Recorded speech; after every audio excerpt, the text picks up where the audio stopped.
Hello, everyone. Welcome to another episode of the Two Idiots Podcast. I'm Reg. I'm Randy. And joining us this week is the illustrious, I don't know. I forgot. I ran out of adjectives. But Mr. Cornelius. You ran out of adjectives after one. After one. Illustrious. Yep. That's a good one, though. Swing for the fences. And illustrious. Okay. But joining us this week from his palace somewhere on the outskirts of Steinbach or wherever he lives, his dungeon, I'm not sure. Mr. Cornelius Thelonious Franklin Delano Roosevelt Rempel. Welcome here. My name is Salon. Thank you. It's good to be back. Although not in your basement this time. Now we're just each in our own little dungeons. Mm-hmm. Yeah. Our own private fortresses of solitude. Good to be back. I feel like once you've been on more than once, then you're an honorary idiot. Absolutely. Yeah, for sure. Yeah. You don't even have to be on, to be fair, to be an honorary idiot. We'll take anyone. Well, yeah. Yeah. So as you mentioned, Corny is back in the fold. You were on the show. Oh man, it was right before Christmas, our first year, I think it was. So yeah. I think decades ago by COVID counting. Pre-pandemic, yeah. We were so naive back then as to where the world was going to go. Blissfully naive, I like to call it. Yeah. We're all rose-colored glasses. Everything was wonderful. The world was perfect. There was nothing going on in the world that was bad, I'm pretty sure. No. You know, it's funny because I have now been working at home doing my morning show on Mix 96 from my house for just over a year now. March 20th, it was a year. Wow. And so, you know, you get those memories that pop up on Facebook, right? Mm-hmm. So I had a Facebook memory of a video that I did on day one where the gyms were closed and I was walking up and down the stairs because I needed a Stairmaster for cardio.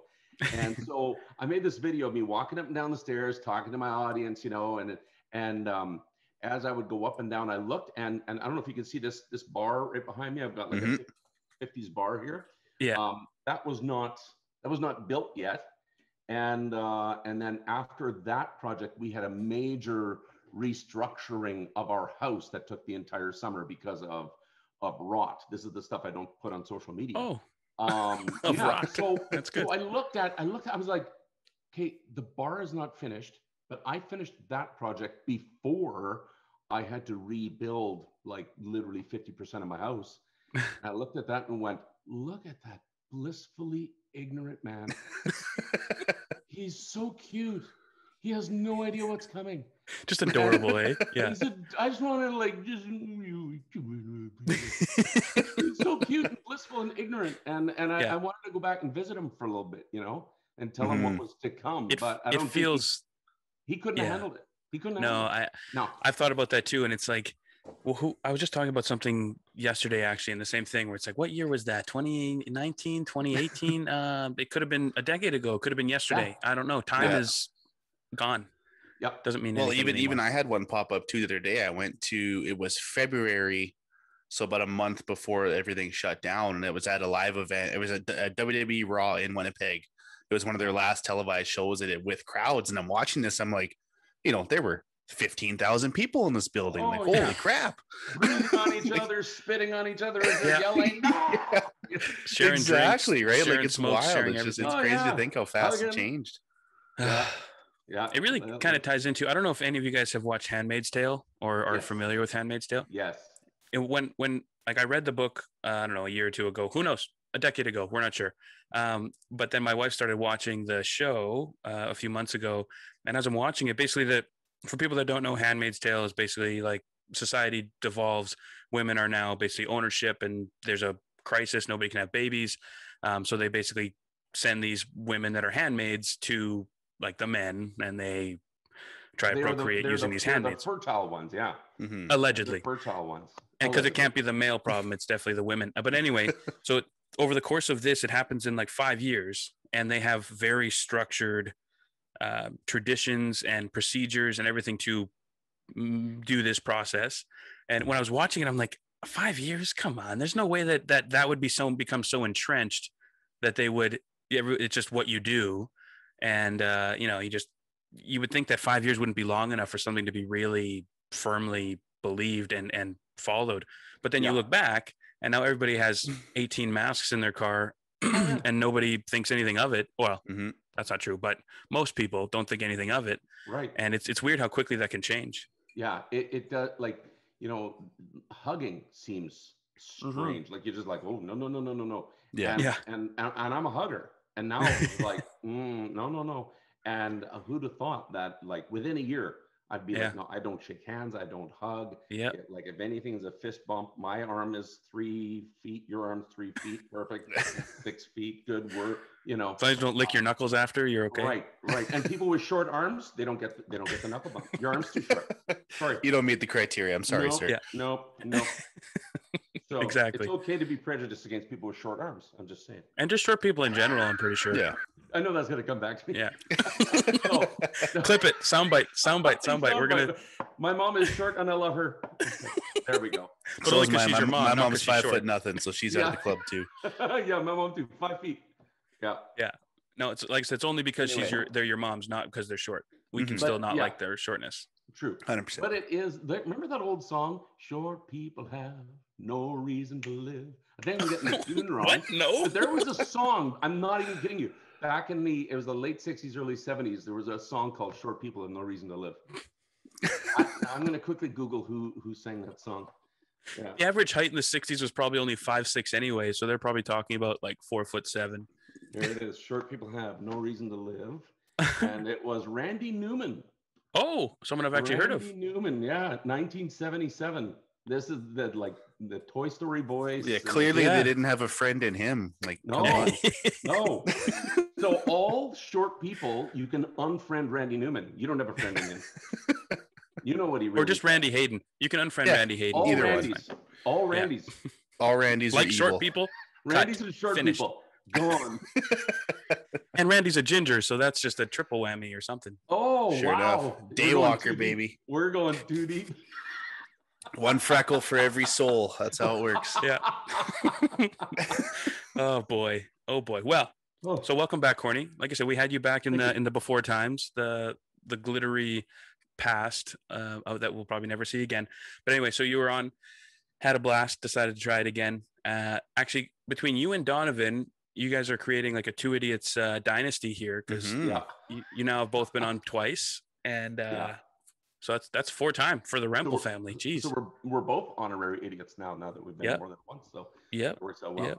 I mean, what better family legacy to have, really? There you go. Build a plaque. Something to really hang your hat on, and Oh, it doesn't get any better. It doesn't get any better. And he's still, like, with his band Stop, Drop, and Burn, they're not giving up. Like, they've had various versions of Stop, Drop, and Burn, their metal band, and now there's a couple of members that are still working on keeping this thing going. Like, I remember their first single that they released, if I remember correctly, it was called it was a ballad. It was really good. That was good. Beautiful love song. Yeah. With a twist at the end I wasn't expecting. Featuring Randy Newman. Yeah.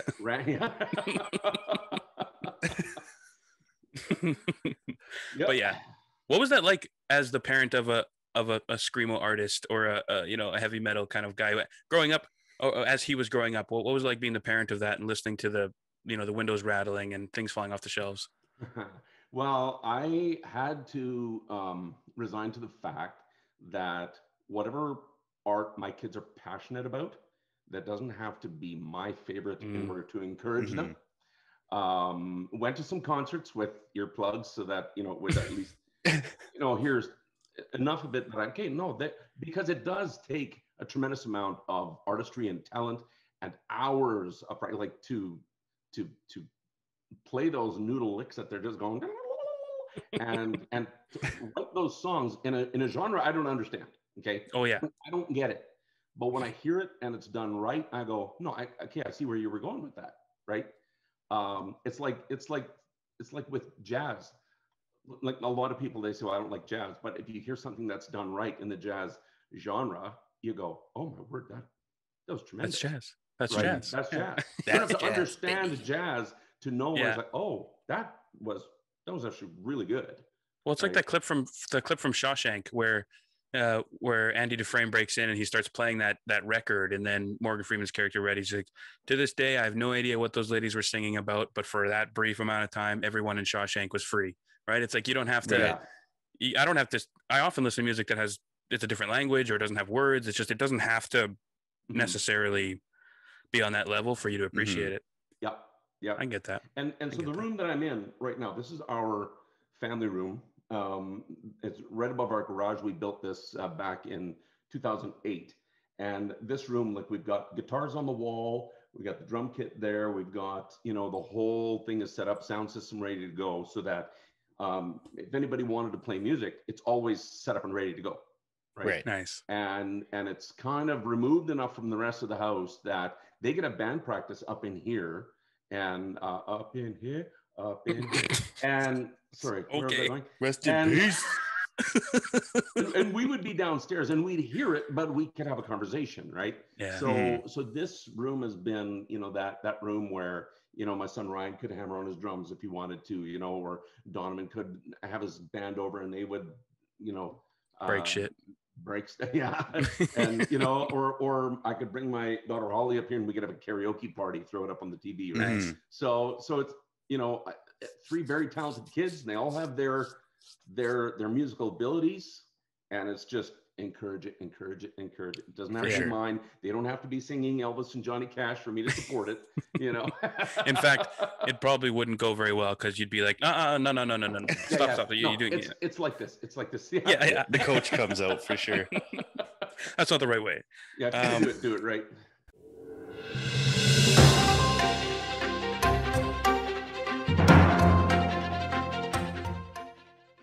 Hey, you. Yeah, you. Me? Got Bush?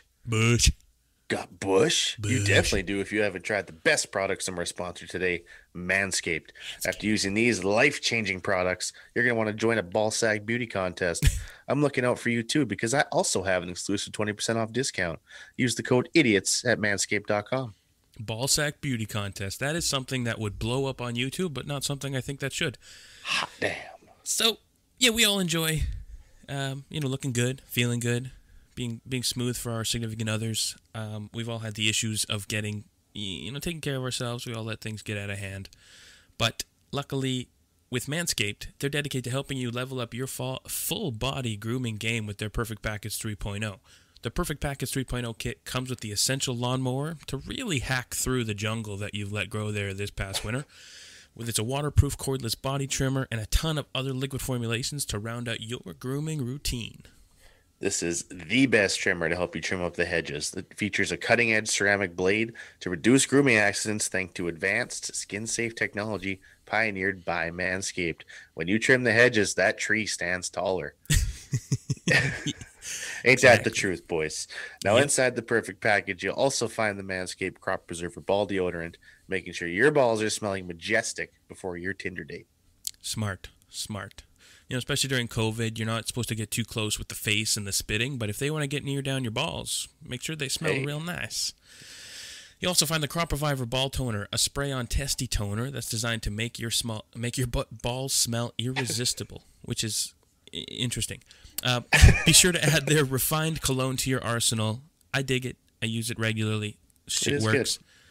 With a Perfect Package or Performance Package purchase, you get two free gifts. The Shed Travel Bag, a $39 value add, and the patented high-performance reduced chafing Manscaped boxers. So get after it, folks. Go to the website. Get yourself some. 20% off. Free shipping with the code IDIOTS, IDIOTS, at manscaped.com. Do yourself a favor and always use the right tools for your bush trimming excursion. I'm not even going to use the word experience. I'm going to say excursion. Ooh, that's fancy. Yeah. Everybody, go out, get yourself 20% off free shipping with the code IDIOTS at manscaped.com. That's 20% off free shipping at manscaped.com and use the code IDIOTS, IDIOTS. It's 2021 and you still got bush? Change that with Manscaped. Got bush, TM, like Clayton and Tarzan hacking through the jungle. We're going to help. As Phil Collins goes hard in the background. Okay.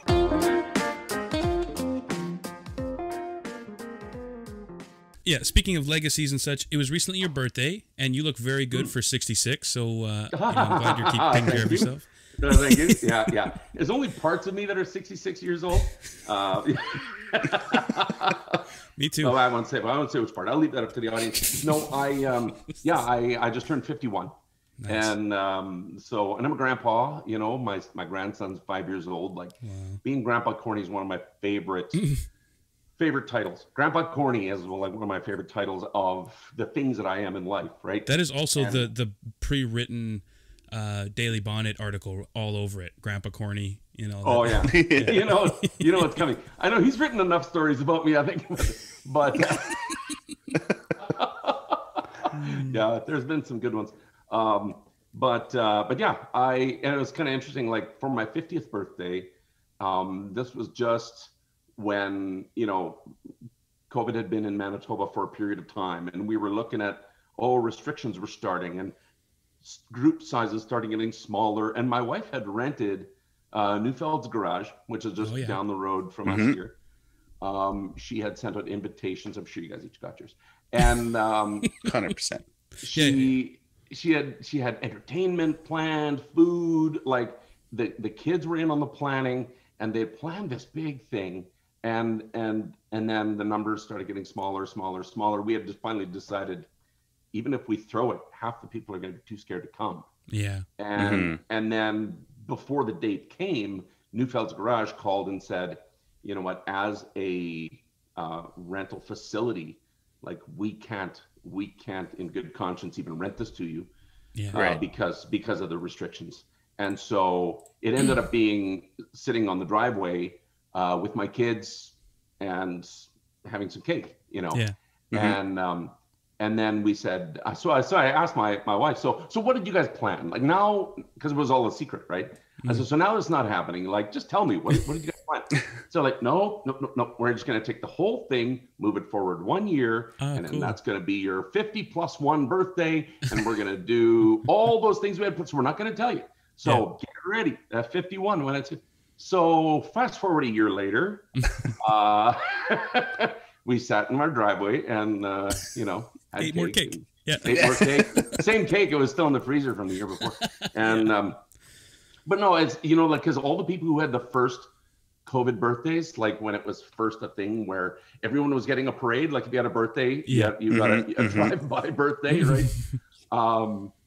But you know, now all those people are having their second COVID birthdays. I mean, if you have it now, you can have 25 people outside in your yard. Well, not in your yard, but on a public, in a park, right? Yeah, because they've got all those different levels of what you can have outside. Of course. So I mean, it's a little different now, but still, a lot of people are having their second COVID birthday right now, right?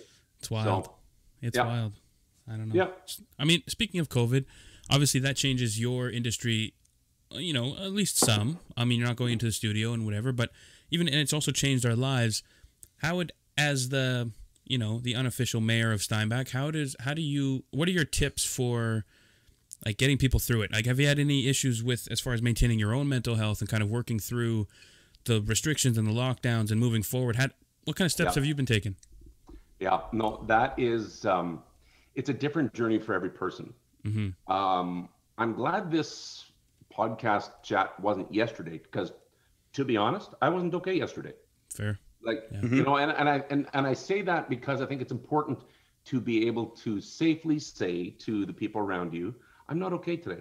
100%. And yeah. Be honest about it. Like, you know, my wife came home after work. Like, I work right here. I'm in the house all day. I get up. This is as dressed up as I get, by the way, with my. I dig the Dukes of Hazzard shirt. That's excellent. Hazard. Yeah, this is from obayo.ca. I don't know. You guys got to check this out.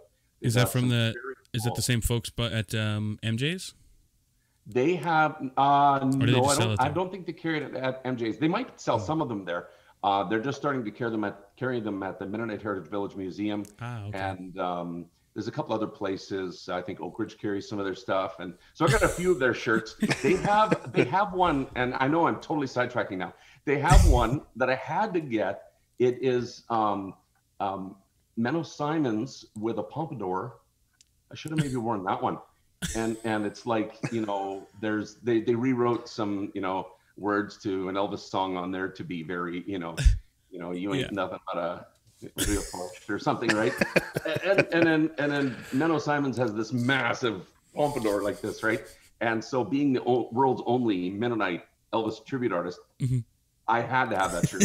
Of course. They made it just for you. Have that shirt. Just for you. Yeah. So anyway, my point of my clothing is often, some days I'm up here doing my morning show on Mix 96, sometimes in a house coat.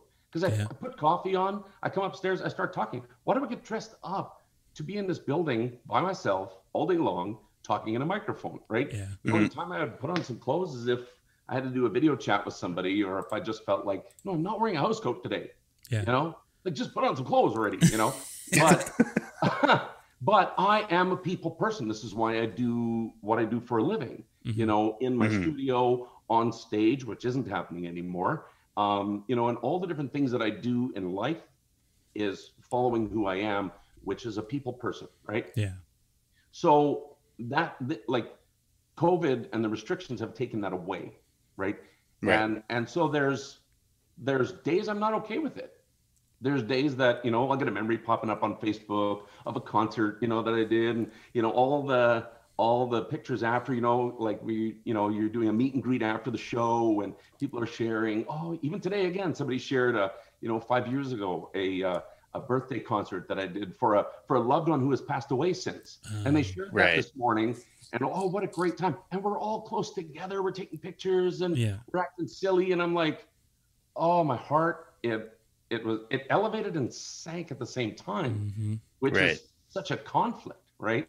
And so my advice to people when you're not okay is to find somebody to talk to.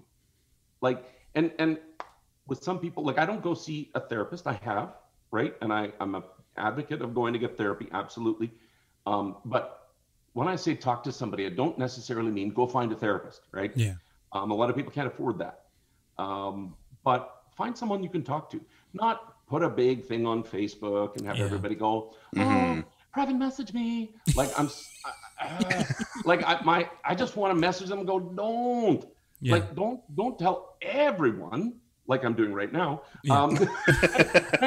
It's different. It's different. Right. Though. Yeah. Right. That. Don't put a big banner across the front of your yard saying I'm not okay. Yeah. Because that's what you do when you put it on social media. Message a friend that is just going to stop what they're doing and take time to just talk with you, Yeah. And for sure. So, and that is crucial, and especially during these divided times, because there are people who are 100% on board for this is what we have to do. And I try to follow the rules as best we can, like we have designated visitors in our home and distancing and all that stuff. I follow the rules also because I want to be that example to those who don't feel comfortable following the rules, but then they can see someone who's a public figure following the rules and then go, okay, I feel more comfortable because you're doing it, right? For sure. Right. And then there are those who think that this is the work of the devil, and this is the Antichrist is here. His name is COVID, and or Trudeau, or There's a long list. Yeah. There's a long list. Or Dr. What's his name? Rusin. Like there's the extremes, and they're polar, and they're breaking families, they're breaking friends apart. And I was actually just talking with somebody today about, people have posted, if you don't think this, unfriend me. Yeah. Yep. What are you saying there? Yeah. When you say that, then you say, if you disagree with me, we can't even be friends. We're not even having a conversation. Get off my page. Yeah. And you can't do that. And whether it's about religion or whether it's about, COVID or politics, have difference of opinions. And if there's somebody whose page is nauseating to you because all they do all day is spew their thought and their agenda, just don't follow their page. Yeah. Right. I have people. Exactly. I keep people like that in my feed, just because I'm well aware of the silo that social media becomes, and what it's very easy to do. You insulate yourself, and all you hear is the confirmation bias. It becomes an echo chamber. Exactly. Yep. So I tried my very best to keep people that I may or may not like, that I may or may not even be friends with, but they have a totally different way of thinking. So then I see the stuff come in. I'm like, okay, then I think about it. Okay, I still disagree with you, but we're going to keep moving on. I use it as a kind of a bouncing pad or something. 100%. Case in point, this podcast. Okay, first of all, I'd like to say I have listened to every one of your podcasts so far. Wow. I would like to say that. No, I'd like to say that, but that's not true. I was like, that's ambitious. That's a lot. There's a lot of crap in there. I have literally listened to some of your podcasts. You sound like we'll take it. Yeah. And we always I got to listen to that sometime. Yeah. Oh, podcast. I got to listen to it's still a thing? You're still going? Okay, cool. Yeah. But, and I've listened to some where I'm like, oh, I got to listen to that one. Either I really like the topic or the guest, or I'm intrigued, right? But through listening to your podcast, you guys make no bones of the fact that you are not Christians, right? And I am a Christian. And I listen to some of the things that you guys have said, and I don't agree with that. Sure. But it makes me think and go, okay, well, why do I think what I think? Why do I believe what I believe? And this is what we should be asking ourselves all the time. We should be like, well, why do I believe that? Yeah. Not just because that's what we were taught or that's what I grew up with, but why do you believe it? Yeah. Right? Because you had to choose to believe or not believe or whatever, right? Yeah. So here we have, you guys are like very open about not being Christians. I'm very open about being a Christian. Sure. And we can have a conversation and not be like, not public, just. I'm out of here. See you later. Yeah. I was like, it's just for show. Okay. Just for who show. who was going to be first to leave? I knew it was going to be you. I knew it was going to be you, Randy. Yeah.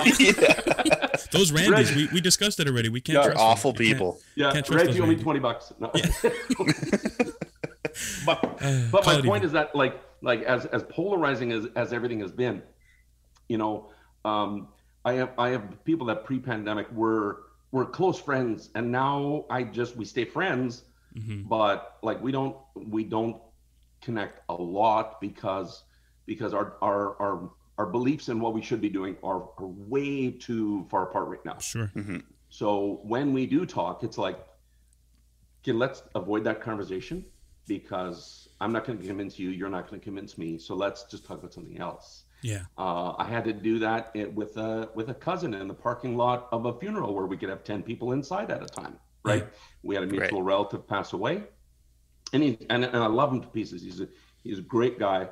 And we were in the parking lot. We had started in the lobby already, and then we started talking about restrictions. And we're like, well, let's go outside. And we stood in the parking lot, talked for about 45 minutes, and we were both getting pretty worked up about it. And finally, we just went, you know what?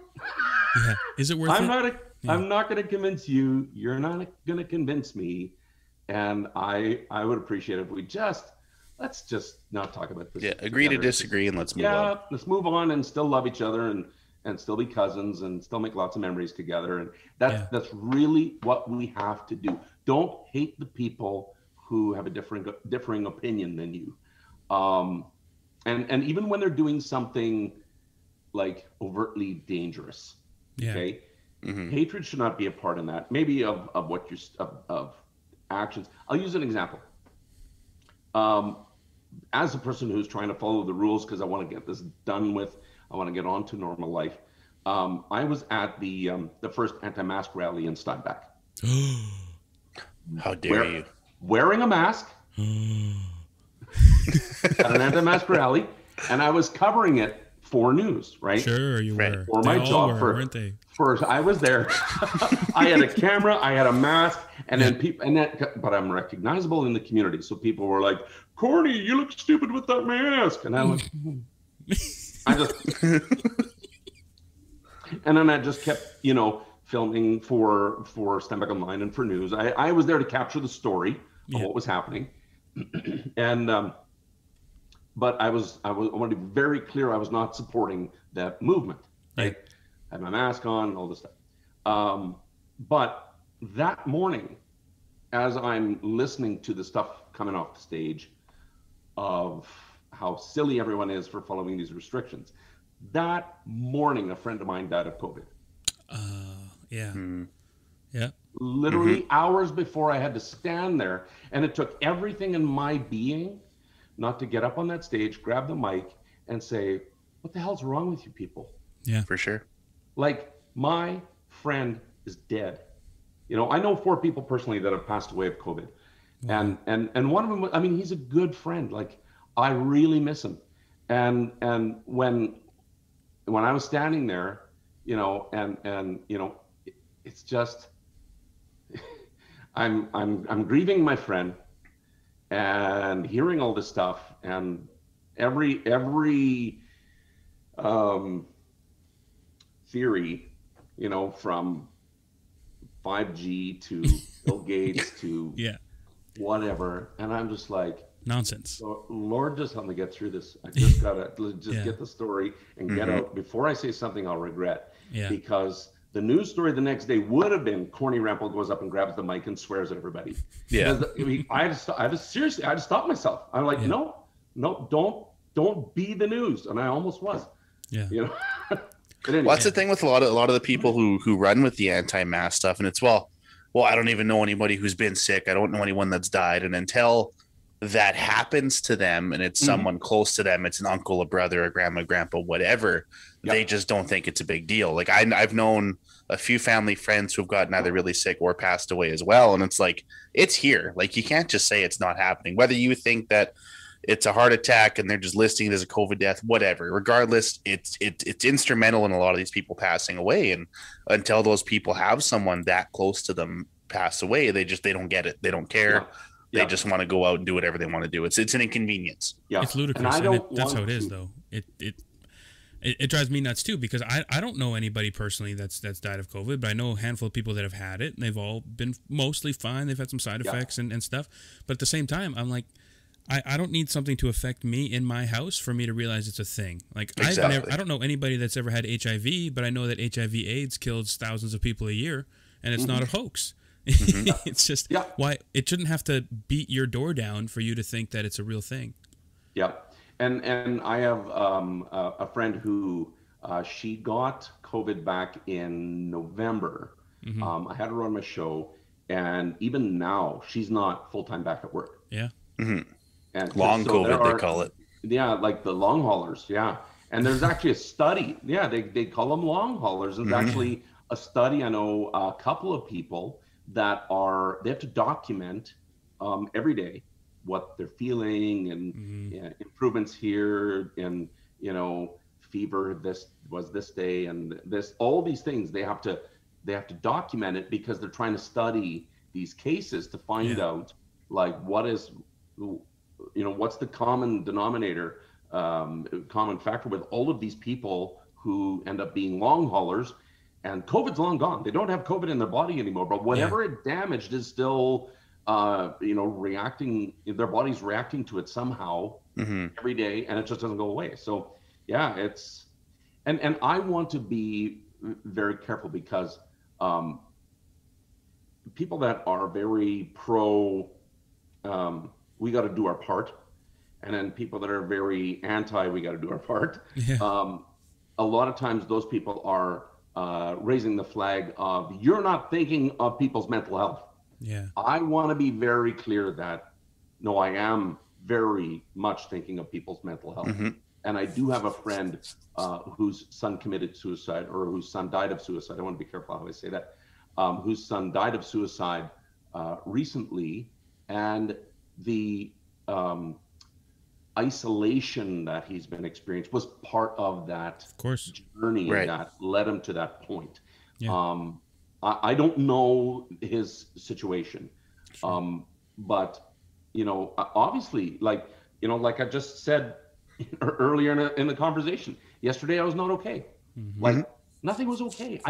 And I had anxiety. I'm usually a pretty even keeled guy, but all of a sudden I'm breathing heavy, and I'm just having this, my heart's racing, and I can't sit at the computer. I can't do this. I can't do that. I wanted to do everything and nothing. Because my brain just couldn't grasp rest. It couldn't grasp activity. It couldn't grasp being alone. It couldn't grasp being with people. It couldn't grasp anything. It's like going down a river trying to grab hold of For something, sure. but Yeah. not. Yeah. Yeah.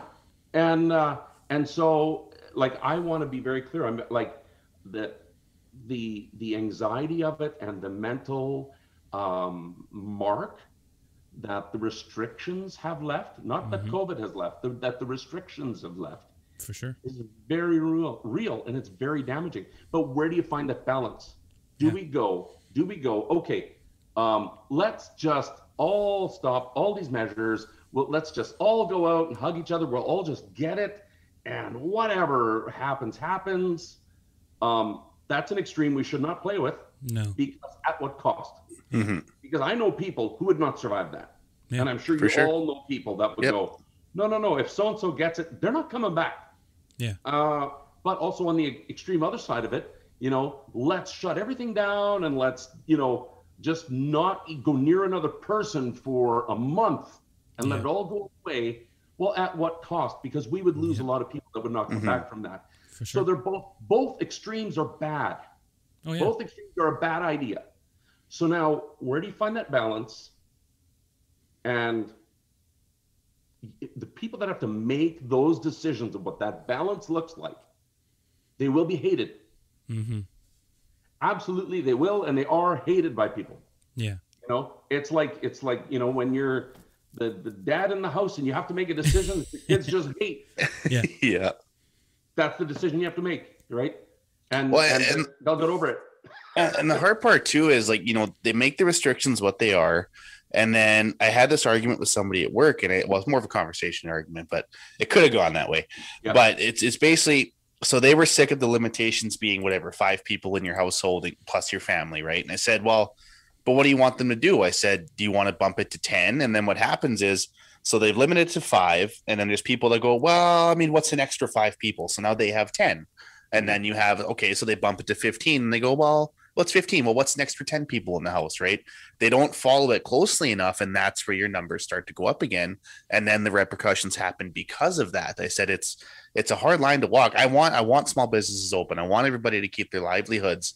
But if everyone's not going to follow the rules, it does affect these businesses. They're doing the best they can.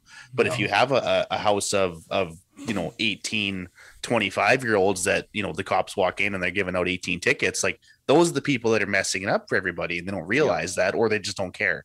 Yeah. Well, and it's totally right, because we throughout all of this, like throughout COVID, we've kind of been following the quote party line as far as trying to encourage people to follow the rules, and we've had massive COVID episodes with doctors and politicians and all these things, and we've been trying to really follow everything, but at the same time, at no point are we ever trying to diminish the impact that COVID is having, restrictions are having on businesses, people, mental health, everything.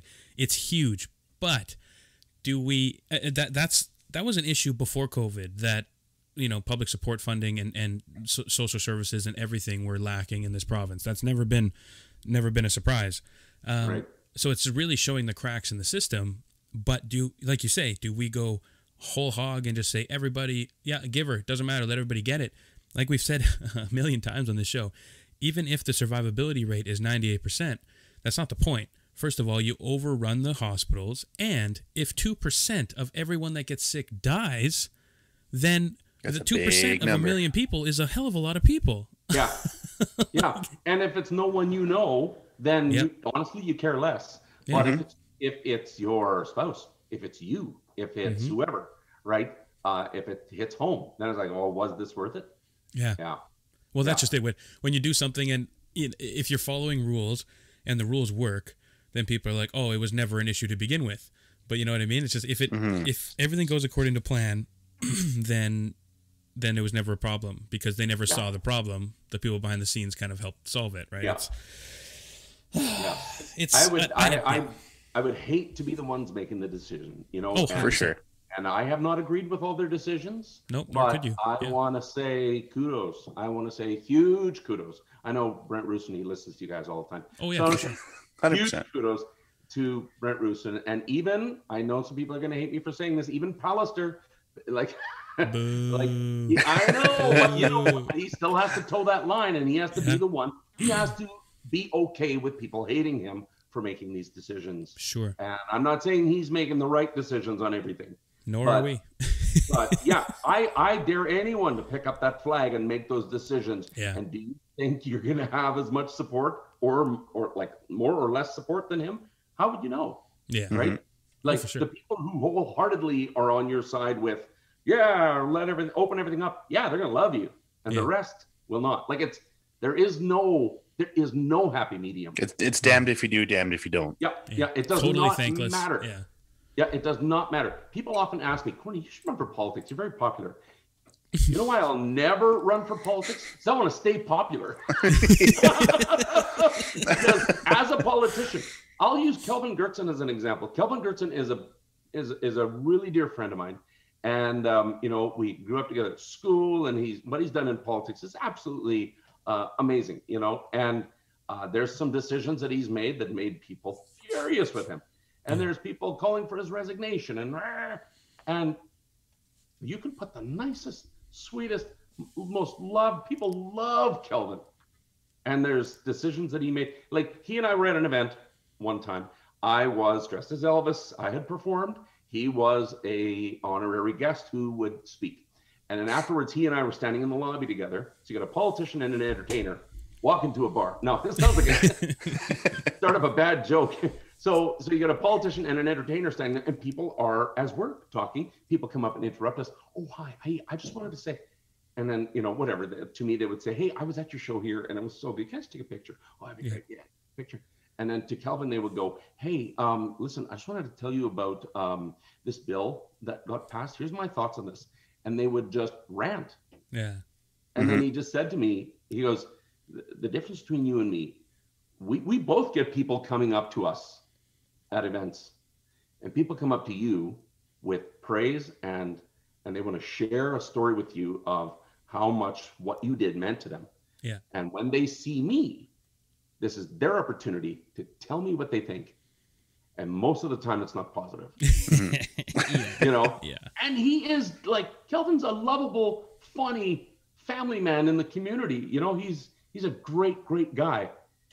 And when people come up to talk to him, it's usually to bitch at him about something, right? Of course. Mm-hmm. I don't get that. So put this down. I will never be a politician, ever. You heard it here first, folks. Ever. Corny Rempel, the anti-politician. Yep. I'm not against politicians. I'll just never be one. Yeah. No, and even the Kelvin Gertzen point is valid, because I have my own issues with Kelvin Gertzen in many ways. But I separate the man from the job, if that makes any sense. Like, I don't know him at all, and I'm not saying I hate the guy. I'm just not sure I would agree with most of his political decisions, right? And that's fair. I'm open to having conversation. That's to boil it back to our original point. We need to be able to have these conversations, even if you disagree and things get heated. There's no reason that you can't still be friends with that. I mean, really depends on how heinous some of their stances are. Like if you're dealing with some really gross people, sometimes it's probably not worth, right? But overall, I want to be careful, because there are, if the stance that they're taking is extremely destructive or illegal or immoral, like to take the extreme, if somebody says, I support pedophiles, I'd be like, whoa. Let's unpack that a little bit. I don't care. I don't care what your political beliefs are. I don't care what your religious beliefs are. If that is your belief, we have a major problem. As a person. Yeah. Okay? I can be friends with a flat earther, but not a Holocaust denier. Flat earther. We'll have some laughs, man. Skipping through the universe. Anyway, to bring it back to our original mental health point. COVID has been really bad. Restrictions have been really bad for mental health, and I think I hope that more awareness is a good thing. But I'm in the same boat. I've had again, we're in the show. We're trying to always push the men in particular do a terrible job of feeling their feelings and being open to discuss their feelings and to look for help, and instead of bottling all up and self-medicating and doing whatever they need to do and then exploding or being miserable, but even if you don't take it out on anybody, you feel like a piece of shit for a long time. So on that note, we're always trying to kind of push the envelope to say, because we're all 3 adult males, let's have it out here. But because even myself, over the last handful of months, it's been a struggle. I'm not going to lie. It's not. Mm-hmm. Some days are great, and just overall kind of in a funk, kind of trying to work through that. And we'll often message each other and be like, yeah, like it's just been a rough week, just want to have a chat, whatever, right? Like we're not afraid to express it to each other. You have to. And it's rare. Vital. It's vital. If you just keep it all inside, it will go somewhere. Yeah. Mm-hmm. It will go somewhere. And really nasty poops. That's where I send my stress. If nasty poops got rid of stress, boy, I would be floating on a cloud. Hey, that brings me to a story. Can I divert? Every guy's got a good poop story. Okay, of course, dozens. My wife and I went to the Dominican Republic with another couple, Mm-hmm. and we had a great time. Mm-hmm. On the last day before we left, the porcelain throne was my chair of choice. Okay. I could not be more than one sentence away from a bathroom, right? Yeah. It was a 2-sentence walk. Yeah. It's over. It's over. It was bad. It was really, really bad. And then so there was that night, all night long, and then all the next day, and then the flight home was bad. So it was all bad. Everybody in the last 5 rows on the plane are hating you. They're like, that Corny Rempel is in politics, isn't he? He smells like shit. How many times does he have to walk to the back of the plane? Yeah. And what is with that weird wiggle in his walk? Anyway. Like he just got off a horse? Yeah. Exactly. So I get back home, and I think it was like within 2 days or something like that, I had a concert to do. And I went to the doctor right away. As soon as I got home, I went to the doctor. Turned out I had salmonella. Oh, good. Yeah. Okay. And I could pinpoint it to an excursion we went on. We went on a snorkeling and sailing expedition, which was great fun. And they served food on the ship, on the boat. And it was an amazing time. We all ate the same food, but I guess something somewhere was tainted that I ate and the others didn't, because the doctors say like within what do they say, 6 to 12 hours is where 6 to 8 hours something you start feeling symptoms.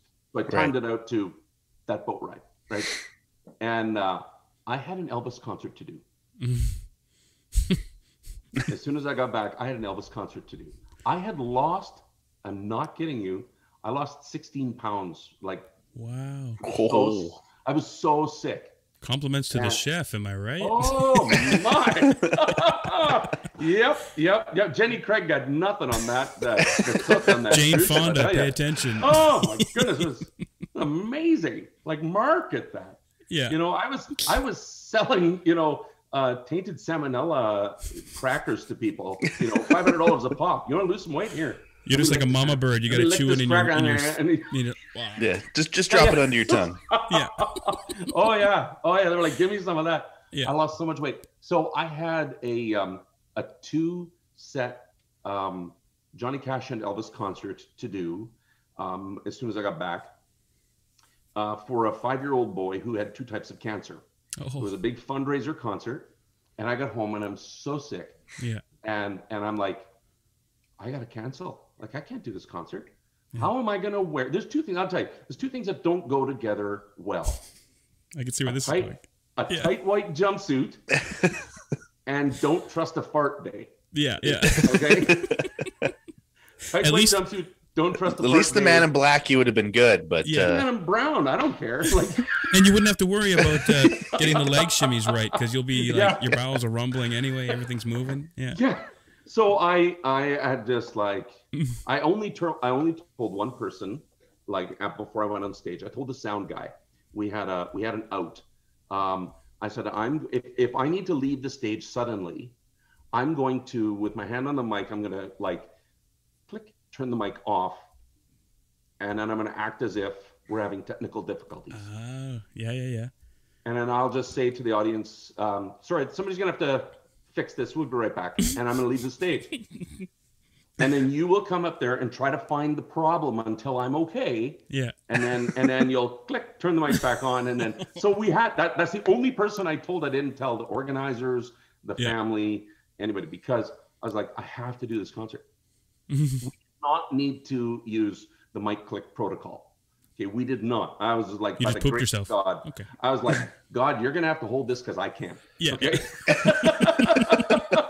I don't care what celestial cork you send. Yeah. But please. Celestial. Please make it stop. The cherub of pluggage, send him.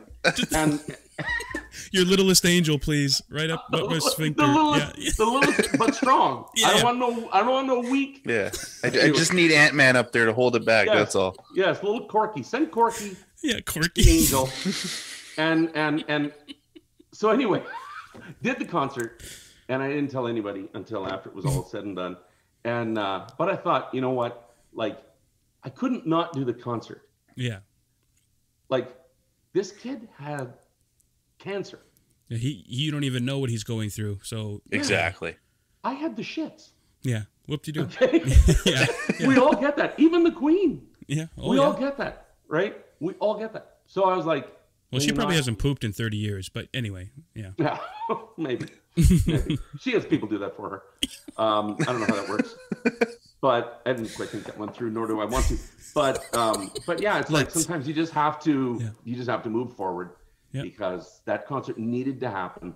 It wasn't just a regular venue. Yeah. Like, some concerts are more important than others, right? And that was definitely one of them. So For sure. yeah. That's some of the behind the scenes of being a performer. That's a great metaphor too for the time that we're in. We can treat COVID and the restrictions and everything as Corny's poop problems, and we just need to persevere. Sometimes you need to just take the shit and go past and persevere and go through. You throw on a set of rubber underwear and you do your best. Yeah, that's the what only the world difference is right now. We're just all trying to put rubber underwear on. With my scenario, I lost 16 pounds, and with this scenario, probably gain at least 16 at least 60 pounds. 100%. Oh yeah. Yeah. I did have like, speaking of gaining pounds, like I have, as a performer, I've done. Let me think now. 1, 2, 3, 4, 5.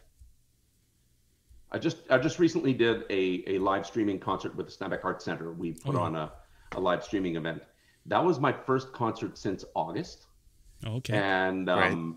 and then prior to that, I had only done 5 shows in the year of 2020, right? Or since it started, like since the pandemic began, like in that time, I'd only done 5 concerts, and then I did this live one recently. So 6 concerts in the last 12 months. And I usually do an average of 60 shows a year. Wow. Right. Between Elvis and Johnny Cash, so it's a little more than 1 a week on average that I would do as a performer.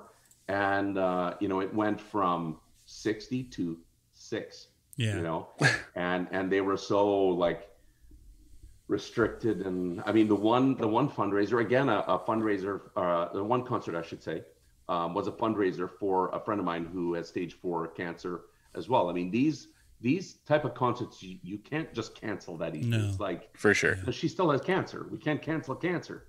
and this was back in August. This was my last like staged performance. And so what they had to do, because of the restrictions, because you could have, I think it was 100 people in a open public area. And so they had already known, because they had pre-sold tickets. This was supposed to happen quite a bit prior to that, but then it got canceled a couple times and moved. Finally, like, we're doing it. And so what they did is at Big Way Food in St. Pierre, they put a fence halfway through the parking lot. They erected a fence right in the middle of the parking lot. They put a hay wagon right up against that fence.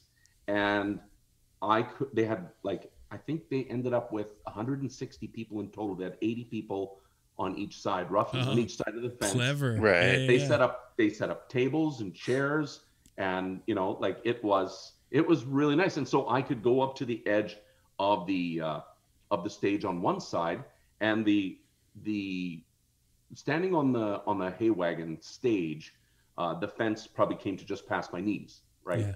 Right. So the people, I go over to one side, sing to them. They could still see my pelvis. You know, it's important when you're doing Elvis. Of course. You need to be able to have straight line of view to the pelvis. That's what's been missing this episode. We haven't been able to see your pelvis at all. Oh yeah, no. I got to charge if I get with the pelvis.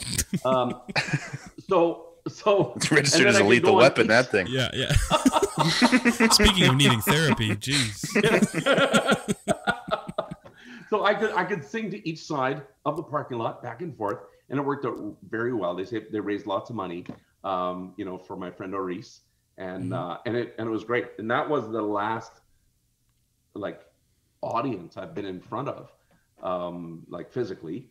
And we didn't do a meet and greet after because distancing and all that. So I just told when I was down to the last few songs, I just told the audience, if you want a picture with Elvis, you got to come and do a selfie right in front of the stage. You stand in front of the stage, and then I would, bend down into a pose or something, and then they would take their picture and away just they go. full pelvis. Yeah. Yeah, exactly. Crab walk towards them for the picture. Yeah. The pelvis selfie. Yeah. There's whole industries for that. That's, pelvis pictures. Yeah. Corny's OnlyFans starting up. Especially considering it's Elvis. Pelvis. It's perfect. It writes itself. It works. Oh, totally it works out. Yeah. Oh, he would. His nickname was Elvis the Pelvis. Oh, of course. That was one of his nicknames back. Not the king of rock and roll. No, Elvis that's a bad one. But that was one of them. Elvis the Pelvis. Yeah, got a little more ring to it, He never gave himself the name King of Rock and Roll. I would hope not. No, he that of course was given to him, and he at a concert, and I believe it was either in Wisconsin or Minneapolis. I don't recall, but I wasn't there. He there was a group of college students. I might have said this last time when I was on your podcast. So you don't. That was decades ago. We don't remember. Yeah, whenever that was.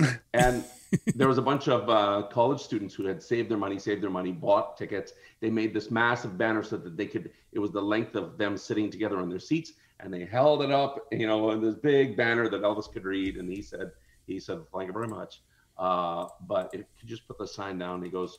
I'm not the king. There's only one king, and that's Jesus Christ. Can you just put the sign down?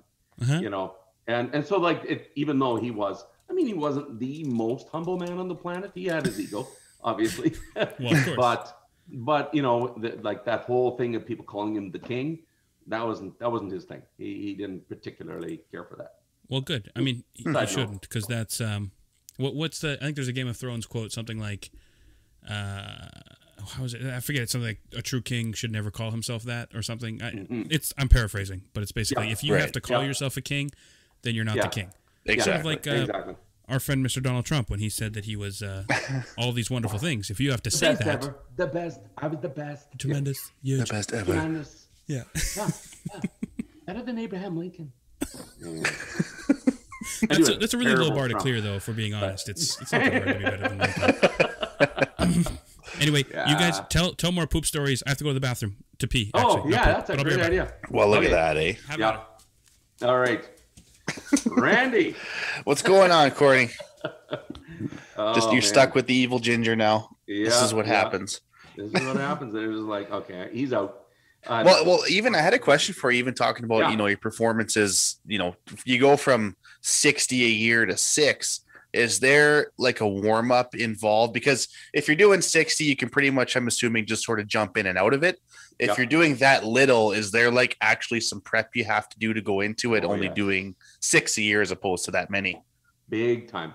Yeah. When you're doing, a couple shows on the weekend here and there, one in the middle of the week, you're doing it every few days, you're doing a show. There isn't a lot of, prep or practice because you got your show, it's set, right? For sure. Here, and you're always working on adding new things. So you're always working on, so you're not working on the stuff that's already in the show because it's already there.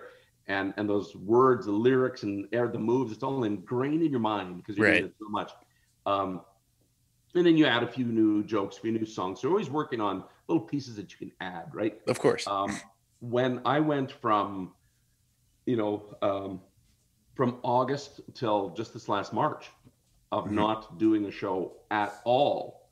And then all of a sudden I'm doing a streaming live show for the Steinbeck Arts Center.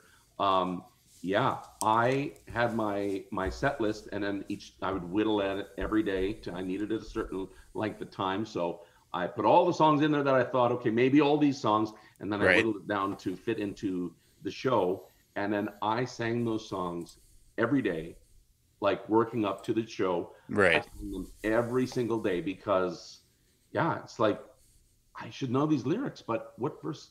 You start with this one, yeah, and then the nerves and also For sure. performing in front of an imagined audience, Right. right? It's the weirdest thing. You know, I have comedian friends who have to do stand-up comedy, you know, through Zoom, which Yeah. is way harder. Yeah. Like I can sing a song and go, man, they're loving this song, and just like, yeah, woo! Yes, you're loving that, Nailing it. But when you do comedy, and a joke is only a joke if people laugh, Mm-hmm. and you don't get a laugh. Yeah. Like Matt Falk and all these guys, and they're like, and then he said, "No, those are my eggs. Those are my eggs. These are my eggs." Can you hear me? Is it coming through the mic? my eggs. Yeah. Yeah, just damp cloth, quickly wipe your forehead a little bit. Yeah. Yeah. Tough room. Tough Zoom. But yeah, when I did that live streaming concert, yeah, I was so nervous. Yeah, because I hadn't done it in a long time. I hadn't fit in a jumpsuit for many, many months. And I gained COVID pounds like everyone else, especially when the gym was closed. And you know, one of the lines that I said in the show, I had just said, like, if you truly want to lose some of your COVID pounds, do this. It is like fail proof. All you do is you put a date on the calendar and you tell yourself that on that day you're going to wear a tight white jumpsuit in public. You will lose the weight by that day. That's true. And it did. I fit into it and it worked. And I'm like, phew. But I can just picture you like it's like prepping for a UFC fight, just on a bike in a garbage bag, sweating away. Nice montage. It's the eye of the tiger. Speaking of garbage bags, that just reminds me of one of the other tricks that some Elvis tribute artists do. They will saran wrap their midsection before they put their jumpsuit on. Oh, like cheap Like Spanx. literally Right. with saran wrap.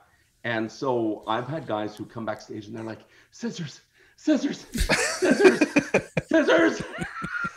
You take off the jumpsuit, you get snip, snip. He starts a flavalanche. You know? Oh, it's like cutting so open a again, cushion. behind the scenes look of the Elvis world. It's really glamorous. It sounds like It something is, for everybody should sure. strive for. Yep. Salmonella and saran wrap. There's the title. There's the episode There we title. go. There we go. Salmonella and saran wrap. Oh, hey, there could be a better title coming. Just put that on the list. Oh, jeez. Okay. I still we're- haven't told you my jail stories yet. Oh, jail stories. Oh, We boy. want to move on, but we need to hear some jail stories. What do we got for jails? What are we doing? What are we doing?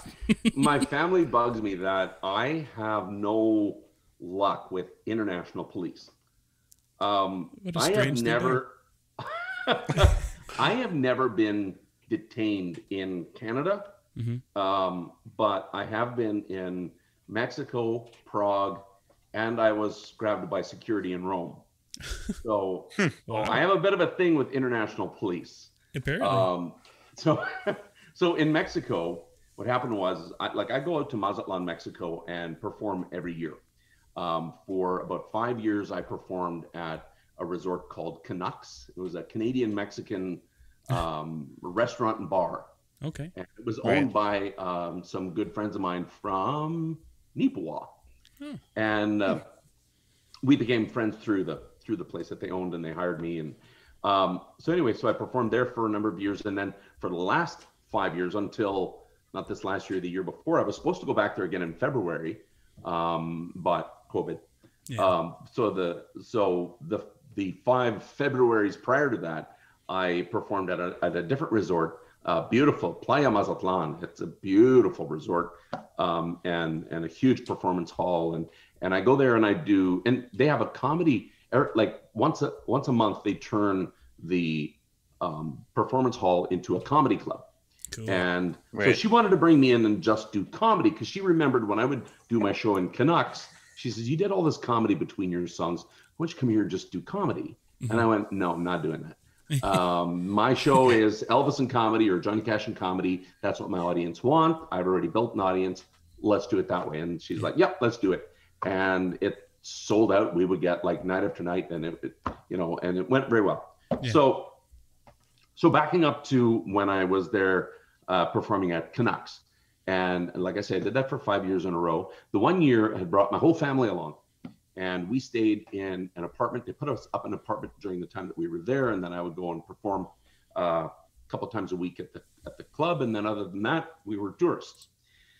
So if you've ever been to Mazatlan, there is there's a big cliff diving platform that is by the local beach, by Olas Altas in Mazatlan.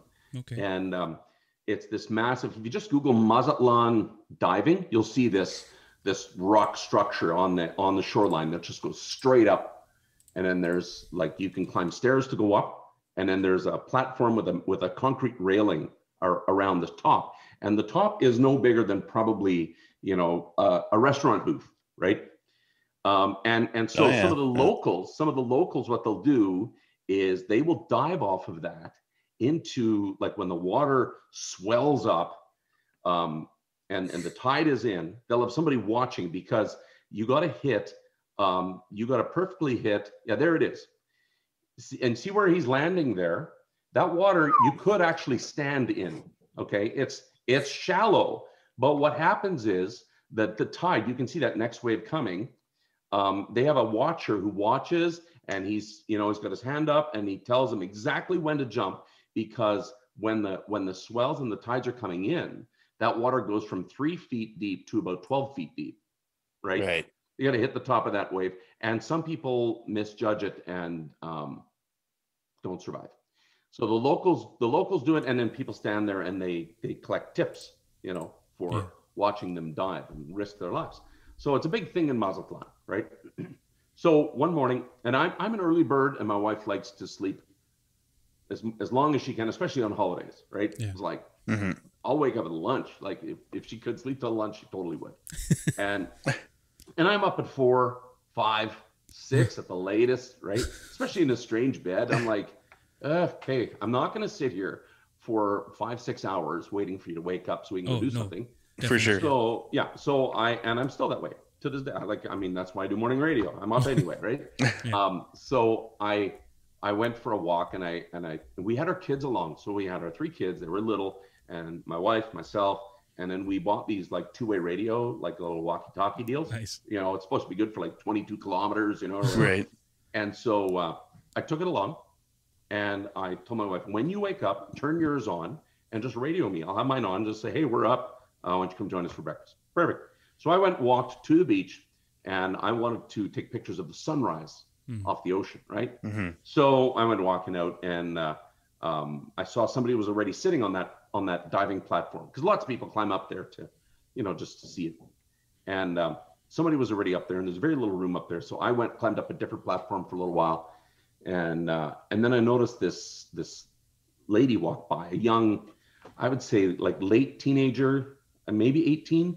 Okay. And she was walking by, and she was still wearing this party dress from the night before. And you could tell she was still feeling the effects of whatever alcohol and drugs she had been taking that night. Bit of a walk of shame, yeah. Oh yeah, she was like staggering, and she climbs up that cliff. And I'm like, oh, jeepers. Oh, that's not safe. Because there's concrete stairs with no railings on either side, and they were all chipped up. Now they have railing there. They never used to. Oh, okay. And so it's just a steep, and a lot of people climb up and then they bum slide down, because you have nothing to hold on to. And there's rocks on one side and there's the ocean on the other, right? And you've got this tiny little stairwell that you have to navigate on the way down. So she goes up there, and the guy who was sitting up there, he starts yelling at her and, calling her loco and calling her all kinds of Puta. Spanish words, which I'm sure, probably that one a few times. And And he goes storming off, and she stayed up there. And then I looked, and she's standing on the ledge where the divers, and the ledge, you have to understand, is a concrete railing around there that is 6 inches wide. Like it's just right. It's like just a railing like this, right? Yeah. And she's standing up there, and she's already like staggering, and I'm like, she's gonna die. Yeah. And so before I knew it, I was climbing up the stairs. And I'm like, what are you doing? What are you even going to say to her? Like, but I had to do something. I couldn't just stand there and watch, right? Yeah. So I'm a tourist, okay? Tourist. Fanny pack I had a fanny pack. I'm not even kidding you, because I had my Discman in there. Okay. This was pre-iPod. I had my Discman. I miss my Discman. My anti-skip Discman with my headphones with the foam pads, on the ears. Yeah. Yeah. And then my camera hanging around my neck. I used to get so mad riding the bus on the way to school with my Discman, and it claimed to be anti-skip. Yeah, anti-skip. But every time it's going, it's like... See, it's not saying that it won't skip. It's just against it. Right? I'm as anti-skip as you. It's going to happen sometimes, but I am anti-skip. I don't like it. Right? Yeah, but we will skip. So that's... But we will skip. No, we will. The anti-skip rallies are coming. But don't get me wrong, we're against it. So I go up, and I'm walking up, and I'm like, what do I even say to this girl? And Torito. And I also don't want to startle her. Yeah. Right. And so I'm walking up behind her, like she got her back to me, and I just said, hello. I just don't want to startle you. I'm just coming up here to take some pictures. Do you like Elvis? Well, you know what? I had my long sideburns because I was using my own hair at the time, right? Oh yeah. So I had big sideburns and black hair, and a cap. But I'm walking up, and I just say to her, hey, I don't want to startle you. I'm just coming up to take some pictures. And she says, you can take a picture of me because I'm an angel, and I have to fly, and you can take picture of my angels.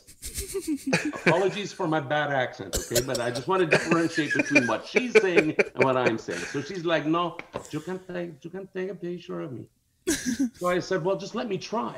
Yeah. And I said, did you say you're an angel? See, I am an angel, and I'm going to fly. And I said, just before you fly, just let me take a picture of you, because nobody's going to believe that I saw an angel today. Yeah. And my camera is not on, right? So I have to turn it on, Sony, loading. This is like a digital camera, right? Yeah. This is not so it's like, wait. And then it's loading, come on. And I'm like, okay, good. And I took a picture of her. She says, no, you can't see me. All you can see is the sky. You're not going to see me in the picture. And I said, just let me try. So I took a picture of her, and then I said to her, I says, you're not going to believe this, but I can see you. And I just wanted to keep talking, right? Yeah. Keep talking, keep her talking. And I said, I can see you. Look, you have to, before you fly away, you got to see this picture. It's amazing. And so I held up the camera, and she said to me, do you know why you can see me? Because you are an angel too. And only an angel can see another angel. That's why you can see me. So I mean, this was not alcohol talking. This was I don't know what drug she was taking, but she was stoned out of her tree. She either needed more of it or less of it. More or less, yeah, one of those two. And so I reached my camera up to show her the picture, and then I just grabbed her and just pulled her onto my lap. Yeah. There's a concrete bench up there, and I just pulled her down and just held her onto my lap, and she's fighting and scratching and trying to get free, but I'm just she was maybe 100 pounds soaking wet. Yeah. And I'm 200 pounds. And yeah, me too. Yeah. So I held her and just calmed her down, just talked to her, and I just said, well, remember, you just told me that I'm an angel, right? Mm-hmm. I said, I'm here actually to give you a message that you're not supposed to fly today. Oh. And I'm just talking out of my ass. Okay. I'm just talking. Right. Whatever you can say. I just said, you know what? I was on another mission in Canada. Okay. I'm an angel. I was on a mission in Canada, and God said, go to Mexico, be at this spot at this time, and tell Angel she's not supposed to fly today. He didn't tell me why. He just said, you're not supposed to fly. And she's like, oh, that makes sense, you know? Okay. Like that. But then, so I just tried to just like let her loose because I was restraining her to try to let her loose. As soon as I would let loose, then she'd start climbing again up onto that railing and pull her down.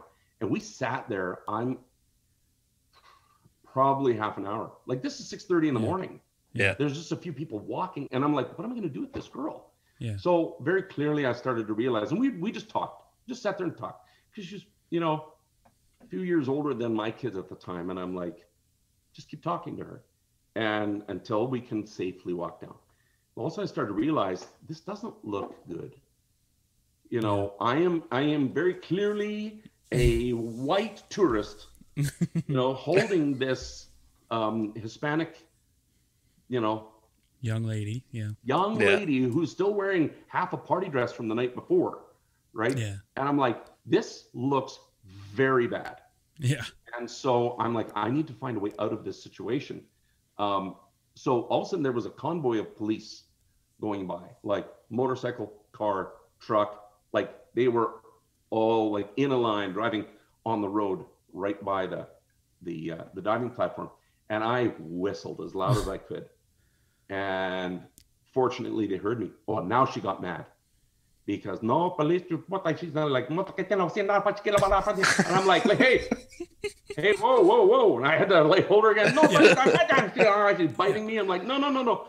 So I motioned the police over, and then the whole caravan of police, they all came, drove up onto the platform, and all of a sudden I had about 5 police officers on this, standing in this little, and a couple on the stairs, standing on this platform, and they're just like, you know, they're all speaking Spanish. She's speaking Spanish. I'm speaking English.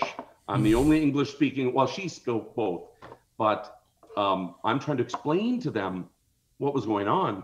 And then I remembered, you know, I'm holding her down, and I said to the, oh no, I'll back up. She all of a sudden she starts yelling something, muerte. Oh. And I knew that word. Yeah. Muerte is death. Yeah. And she reaches over and she grabs one of the police officers' guns that is in his holster. And she grabs and she pulls on the gun. Well, all of a sudden it's like, there's like, oh, shit. Like now, like literally we're in trouble, right? Yeah. Right. And so I just grabbed her wrists and I like put my thumbs into her wrists and I just grabbed them and I just crammed them under her armpits like this. And I just squeezed her. And I said, no, like, this is not happening. And then the one police officer was kind of controlling everything. He's talking to me and I'm not understanding him. And then I just said, I remembered this from, I'm not even kidding you, Speedy Gonzalez. I said, loco en la cabeza. Loco en la cabeza. Okay? Crazy in the head. And I made like a, just a Looney Tunes sketch. Yeah. It was a Looney Tunes sketch. I'm like, this is so stupid. They say cartoons are bad for kids, eh? Yeah. Yeah, it saved me. I had guns drawn on me, okay? And then Speedy Gonzalez, hey, loco en la cabeza. So then he says, okay, and he's trying to gesture that I take her down the platform. And so I just explained to her, I said, look, we're going down now, okay? There's 2 ways. Like either I bring you down or they bring you down. Yeah. Because they will just remove you from this platform. And if somebody's getting hurt, it's you. Yeah. Mm-hmm. So either you behave and I take you down or I just let them take you. And she's like, you take me, you take me, okay? Sure, yes. Ma'am, you take me. And then I just said, okay, but you have to understand something, okay? Enough of the angel bullshit. Yeah. You know, my name is Corny Rempel. I have a family. I, you know, if I fall, then Lucille does not have a husband. Yeah. If I fall, Donovan doesn't have a daddy. Ryan doesn't have a daddy. Mm-hmm. Holly does not have a daddy. Yeah. Okay. We're not falling and you are going to behave yourself. And I says, okay, no, it's okay. It's okay. Mm-hmm. So I turned her around. We had police in front of us, behind us. And I put my arms Like I'm standing behind her. She's facing forward. She's walking down the stairs first. Remember, no railing, broken concrete stairs, and rocks on one side, ocean on the other. And I put my arms like hooked underneath her armpits like this, and then just started like one step at a time.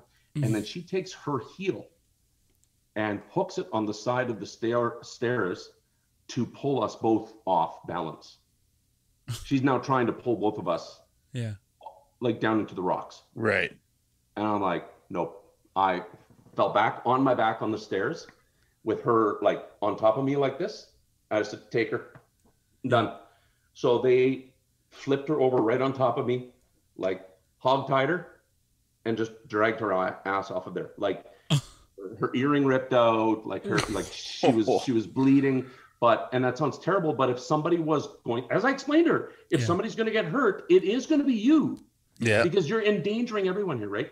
So anyway, they dragged her off, and then I went and, you know, retrieved my Discman and, you know, my earbuds or my earphones and my camera, and I started walking away, and they threw her in the back of the pickup truck with the armed guard. And then they said to me, "Senor, por favor," and they gesture into the back of the truck. I'm like, no, not mine, not mine. Yeah. No. Yeah. They're like, "No, senor, por favor," and he had a gun, so I listened. Yeah. So I got in the back of the pickup truck, and I'm like, "Looks like I'm going with you." Oh, that's terrifying, because we all hear stories of, you know, like Mexican prison or, you know, I didn't know what was coming. And I'm like, do I have any money on me? You know, and you know what I had on me? I had $10 tucked into my sock. Yes, I was wearing socks. I had and probably white socks and white New Balances. Yeah. So I tucked. I had $10 because my wife, as I left the apartment, my wife goes, "Don't take your wallet. Like just." So I didn't have ID on me. And I had $10 tucked in my wallet in case I needed a cab ride home. Right. And she could have made this infinitely worse for you, even in the beginning, if she had just decided to chatter in Spanish to say that this guy stole me and was going to throw me off the cliff or something. Wow. Or he touched me, or he's trying to rape me, or whatever. Yeah. You know, and that thought hit me like a rock later on.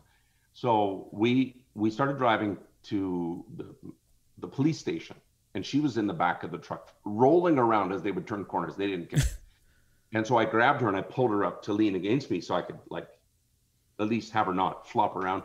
And they drove to the police station first, and they had me try to bring her inside, and she's fighting. No, she hated the police and whatever. And then they're saying, "Okay, siéntate, sit down." They closed the door. They're like, "Go." So now they took us to the prison. She's not going to cooperate at the precinct. We're going to the prison. I'm like, well, here we go. And it's the back of an open pickup truck, and my hat flies off, and I'm, you know, I lost a good hat that day. Anyway, so I never forget that hat. So anyway, we drove down to the prison, and then as we're driving, then I'm thinking, like, when she's sober, I want to be able to connect with her somehow, like see if she's okay and follow up with her, right? So I told her I had my business card on me for my Elvis stuff. I didn't have a wallet, but I had my business card on me because always prepared. Always prepared. Always be promoting. Always be promoting. I'm a shameless self-promoter. So I had one of my business cards tucked into my camera pouch, right? I'm like, "Oh, hey, I'll tell you." And I was like, "Man, how do I?" You gotta remember, she's hog-tied, right, with her little party dress and stuff on. And I'm like, where do I? I want you to have this. And so I'm just gonna so I tucked it in the top of her bra, just pushed it in, and like, when you're feeling better, then phone me. And I showed her the card with my phone. Phone this, and I'm, like I said, I'm from Canada. You phone this number. I want to talk to you. And she saw the picture of Elvis on there. She goes, "Oh, Elvis, you are Elvis. Elvis is dead. You are an angel." I'm like, "I tried to tell you." Oh my God. So this just blew her mind that Elvis just saved her. So I tucked the little card, and I like, "Call me." We went to the prison, and as they're driving the the truck into the prison, and those big gates are closing behind you, as you're going further into the prison. It's like, I don't care how tough you are. That's scary. For sure. You don't trust a fart again. No. You're in Mexico and prison, so don't trust a fart. No. So they ended up finding a police officer that spoke English, and then we cleared it up, and I told her, like, I don't even know if that's her real name. She told me her name's Angel, and so it's like, I don't know. You guys can keep her. And then they call out a greasy lawyer, like gold tooth, you know. He's like a bench ad lawyer. Yeah, he's like, you got to pay for her to be here, for her paperwork. Of you course. Got to pay for that. I'm like, no. Yeah. No, I don't. No, I don't. Anyway, so I hailed a cab. I had that $10 tucked in my sock. I hailed one of these pulmonia. It's like a pulmonia. I forget exactly how you pronounce it. It's glorified golf cart. Oh, okay. And you see them all over Mazatlan. They're like little cabs and pulmonia, and they drive you wherever you want to go. So I took that back. So you got to remember, I told my wife, like, radio me when I am way out of range. Like, I'm on the other side of Mazatlan. I'm in Juarez, Yeah. And so I kept, as I'm driving closer, I'm radioing, and like, can you hear me? Can you hear me? And then finally we got range, and I could hear her, and she's like, yeah. And I go, okay, something happened. I'll tell you when I get home. I'm okay, but something did happen. I'll tell you when I get home. You should have played into it and been like, I got the best sunset or sunrise pictures you've ever seen in your life. It was I saw an angel. I saw an angel. Well, get this. I get to the apartment. I walk in. The kids are already eating breakfast. My wife takes one look at me. Doesn't say a word. I walk in. She just gives me one up and down. She surveys and see if there's any damage on my body. Yeah. The word. I said, hi. Where were you? The scariest thing in the world, right? Yeah. So all I had with me was a picture of a half-dressed girl and the story I just told you. And we're still married. Yeah. Jeez. Did she ever call? Yeah. My wife? Yeah. No, the girl Angel never called. She probably didn't even get the card back. They probably processed her or something in it. Yeah. Probably. Yeah. That's a bummer. Unfortunate. But Well, I hopefully really she would listens have to the liked show. to. Yeah. And shout out to Angel of Mexico. Angel For of sure. Mazatlan. That's what it is. Yeah, she actually was originally from Durango. I believe Durango is in Texas, just north of the Mexican border, which is why she spoke both English and Spanish. Right. So I know you have a big listenership in Durango. Huge. Yeah. We're all about the cross-border traffic. That's what it is. Absolutely. Yeah. So anyway, that was my first incarceration. Anyway, I was detained there for like, I don't know, maybe an hour. The second one was in Prague. This is going to be a long podcast. Just crazy, corny prison stories. Yeah. Just cut out half the COVID stuff and then we'll be fine. So in Prague, we went to go visit some missionary friends of ours. They were church planting in Prague, Kevin and Maria Martins. And we went to go visit them. They have a nice big apartment. So if we paid the flights, we could stay in their apartment and then we would tour Prague, which was amazing. Yeah. And so we, got all three of the kids and the wife, and we flew out to Prague. And so we had a great time, toured Prague. And then I made the mistake of shaving my head before we left, like to the skin. I used to often just shave my head, right? And I might have to go back to that. Like, it's kind of disappearing, but one day I'll give up the ghost on it. But so I had just freshly bicked my head and then went to Prague, which is just, not that long ago came out of communism. And so, yeah, we were in the Czech Republic and I look like a skinhead. And I asked my friend Kevin, I said, is it me? Like, or is everyone staring at me? Oh, no, they're staring at you. Yeah, you look like a skinhead and you're scaring people. I didn't even dawn on me, right? Well, yeah. Right. So on one of our last days there, we were going to stop in Rome on the way home. So I needed to change, the Czech crown to, like, what is the currency in Rome? I don't even remember whatever it is. Remember. So I had to take out Czech crown cash and then transfer that into the money for Rome. So whenever I saw an ATM, I would go, oh, I need to take out my daily limit of cash so that I can, transfer that into the Roman currency. And so we had stopped, we'd gone to a mall, and then the kids took the metro back to the apartment. And my wife and his wife went to IKEA in Prague, right? And so they went to IKEA, and we're like, no, we're not going to IKEA. Yeah. So we waited at the metro, like where it was bus or trains were coming and going. We met at the metro station. We're waiting for the wives. And so he and I are just sitting on a bench, and I see the ATM. I'm like, oh, I'll get my cash. So I went and got my cash. We went and sat down. And then all of a sudden, there's 6 police officers who come to the area. They went over to the ATM, and then they surrounded our bench that we were sitting on. What? and my missionary friend, he speaks a bit of Czech, because part of the territory, you got to learn the language. Yeah. And so he's asking them, like, what's the problem? And then he's speaking in Czech, and I'm like, I don't understand what he's saying, but they're directing it all to me. And I'm like, and he goes, you brick machine. You brick machine. What? Like the ATM, like the cash machine? Yeah. Yes, you brick machine. I said, people are using the machine. It's working. Look, people are using the machine right now. It's working. No, you brick machine. I said, I like that machine. It gave me money. And I showed him my cash. I showed him a wad of cash. He probably thought you were trying to bribe him.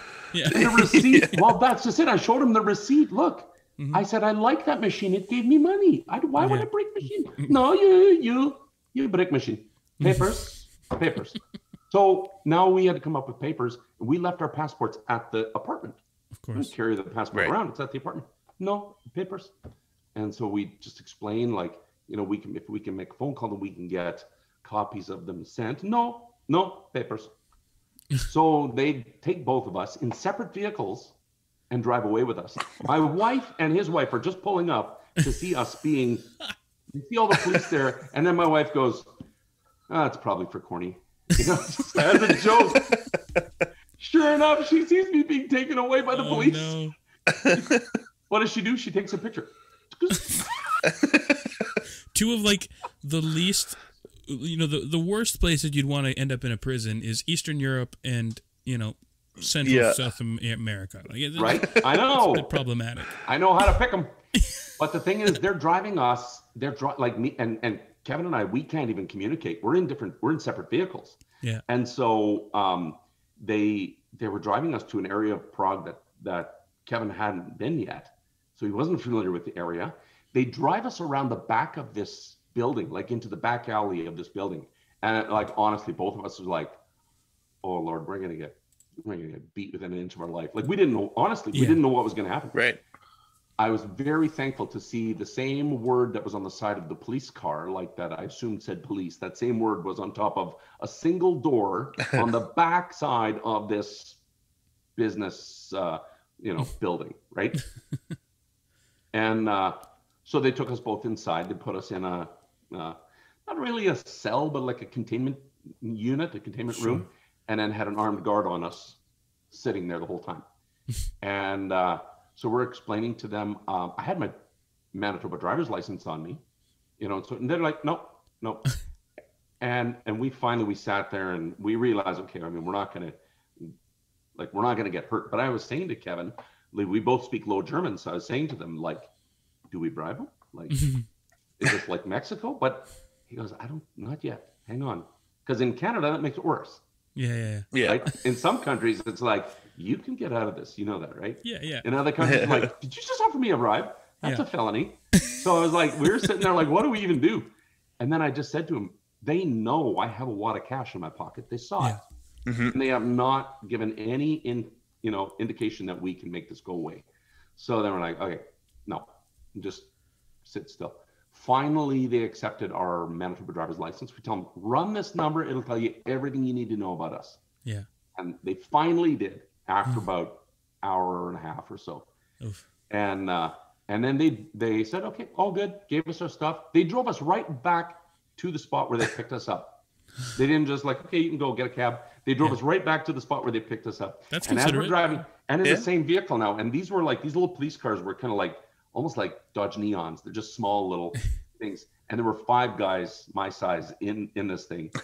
So you got 2 policemen in the front, you got 1 policeman, and then I'm sitting on the hump in the middle, in the back there, right? And then Kevin's on the other side, and my shoulders on each of their shoulders like this. Yeah. We're all doubled up and layered, and nobody's talking because like, whatever. And then all of a sudden we hear, dun, dun, dun, dun, dun, dun, dun, dun, dun, dun, dun, dun, dun.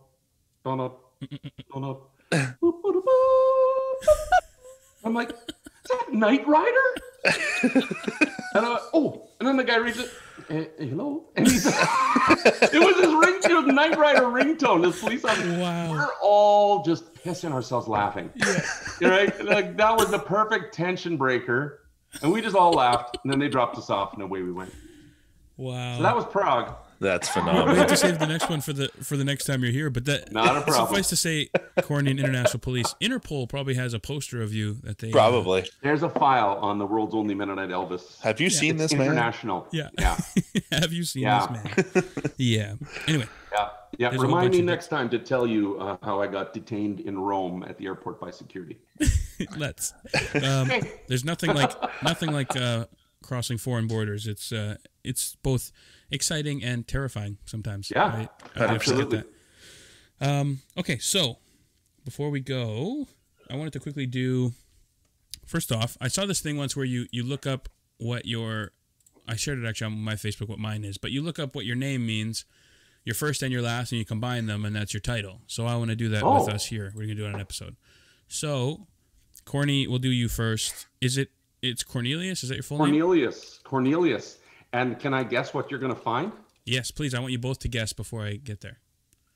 For Cornelius, you're going to find battle horn. Battle horn. Battle horn. Okay, so I searched up Cornelius.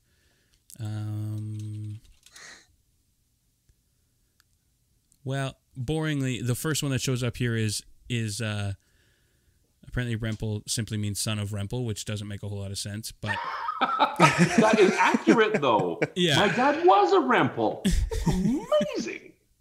Apparently it's derived a pet form of the Germanic personal name Rambold, which sounds super dope. No, Rambo. I heard you say Rambo. Please go on. Rambo. You're not far off though, because Cornelius just means horn. So you're basically battle horn. Rambo horn. Yeah. I'm the horn of Rambo. Let's just accept that. We're gonna lean into the dirty side of that, and then we're gonna say that that's the phallus of Rambo, which is just more fun. Excellent. Randy, what? So you're battle horn or Rambo horn. What? Why don't we ask Austin Powers what Randy means? I was going to say it depends if you go for the Urban Dictionary meaning or the actual meaning. Do I make you Randy, baby? Ooh, I kind of dig it. Randy, guess what yours is? Randy. I've looked this up years ago. I never did like my last name with it, but I think Randy. I've heard there's like edge of a shield or something, and then there's also something about a wolf. Yeah, it's pretty dope. Okay, so that's your first name. So we have that, and then we're gonna look up Hayden. Shield Wolf. Sounds badass. That's my fight name now. Yeah, you could be an Avenger with that name. Hell yeah. I'm Shield Wolf. For some reason, it's giving me weird. I'm Horn Rambo. It means Rambo Horn. Hayden just means hedged valley in Old English. It was a distinguished British surname that means hedged valley. So you're basically House Wolf Protector Hedged Valley. House Wolf Protector of the Valley. Done. Yeah, Protector of the Valley. Of House Wolf Protector of the Valley. Good thing you live in the prairies. That's right. Lots to protect. Yeah, Sounds like I'm about ready for a night's watch. Night's watch. Man of the watch. Yeah. Mine's basically just Winter's coming. King Battle or King War, something like that. Apparently, that's what weeb is derived from. Didn't we say that if you have to call yourself king, you're not a king? I'm not calling myself anything. My parents called me that. Okay. I know your parents. Okay. It adds up. It adds up, doesn't it? Yeah. They had no idea. I'm named after a TV actor. That's all I know. Oh, wow. Yeah. Okay, so then real quick, before we go, I was going to do where you guys both compete on a couple of impressions, which is kind of fun, but we're running a little bit long. But let's do it anyway. Let's do it real quick. Sure. We'll do a couple here. Yeah. I told Randy about 2 minutes before we started, so you both are kind of going in cold. Randy against a pro. For all this is like trained voice actor against. Yeah. Okay. I'm just going to throw random things off the top of my head that you have to do. We'll do some easy ones. Okay. Let's do Sylvester Stallone. Corny, you start. Adrian. Hey, Bob. You know what I mean? I was just wondering, you want to get married or something,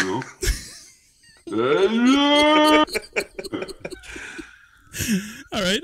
Now, Randy. Sylvester Stallone. I don't know, man. The dude from the new Suicide Squad trailer. Hand. Yes. That's really good.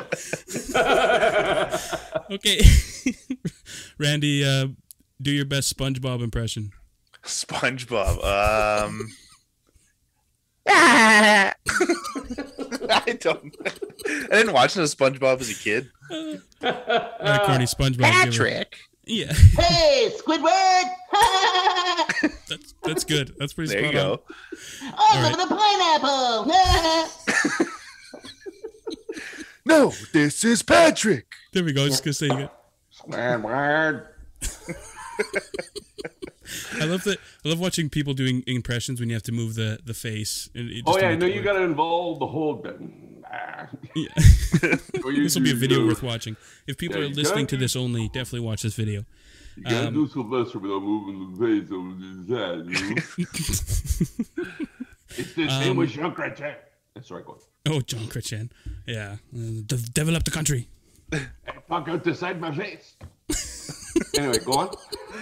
Oh, I had a couple and I just lost them. Top of your head. Oh, damn. There's nothing in there. It's just empty, just like illustrious or whatever else. You should have written these down. Well, I wrote a bunch impression of Reg. Huh? Yeah. My impression of Reg.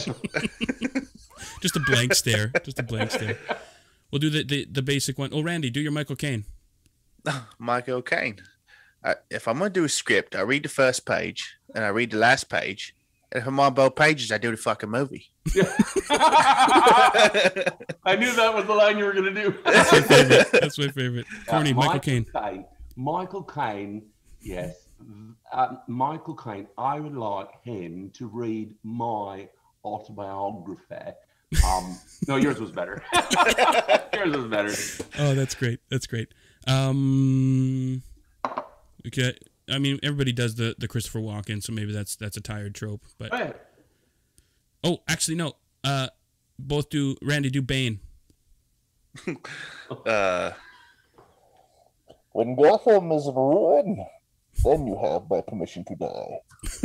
It's good. Corny. All you have to do is just pretend that you want Tim Hortons on the microphone doesn't work properly. It's like if Sean Connery is muffled. Yeah, pretty much. Sean Connery with socks in his mouth. Yeah. Oh, he's into some weird stuff, that Sean Connery. Yeah, she was. On the podcast. Yeah. Sean Connery, you bastard. Yeah, you bastard. One thing that I did in my last show, my live show that I did streaming for Stanbic Art Center, is I took the song "Are You Lonesome Tonight" and I sang it in 15 different voices. Ooh. And Sean Connery was in there, and also Christopher Walken and Winnie the Pooh. There was bother. Even Cher was in there, and Willie Nelson, the The whole works. Yeah. It was fun. I even Sylvester Stallone sang at the end, you know. And they even threw in a little Chewbacca. Chewbacca sang a line at the end. Like, it was fun. That's impressive. I can't do a Chewbacca to save my life. I can't get that. There you go. Yeah, can't it's like you're gargling. You just have to gargle. Basically.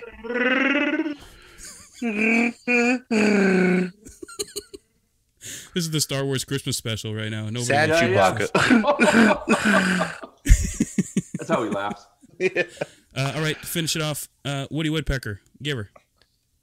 Either one of you. I was going to say. It's more like Krusty the Clown. Yeah. Hey, kids. Oh, that's fun. It's fun for me because I don't have to perform. Okay.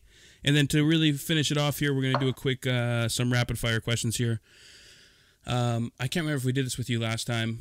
Kind of would you rather-y sort of, top of your head type stuff. All right, Corny, favorite Mennonite food? Oh man. Farmer sausage. I don't know. That's fair.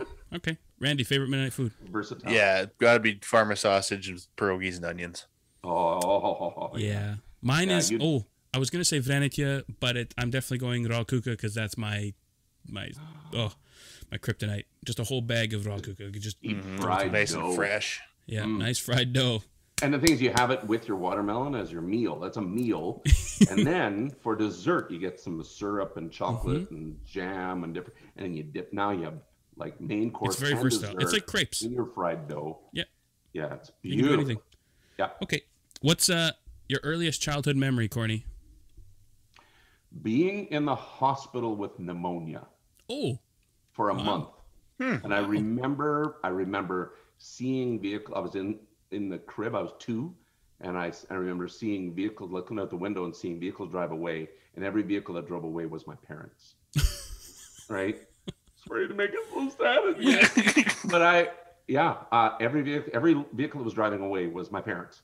And I remember being in the crib in the hospital, and I remember when I was going home because I was in this room.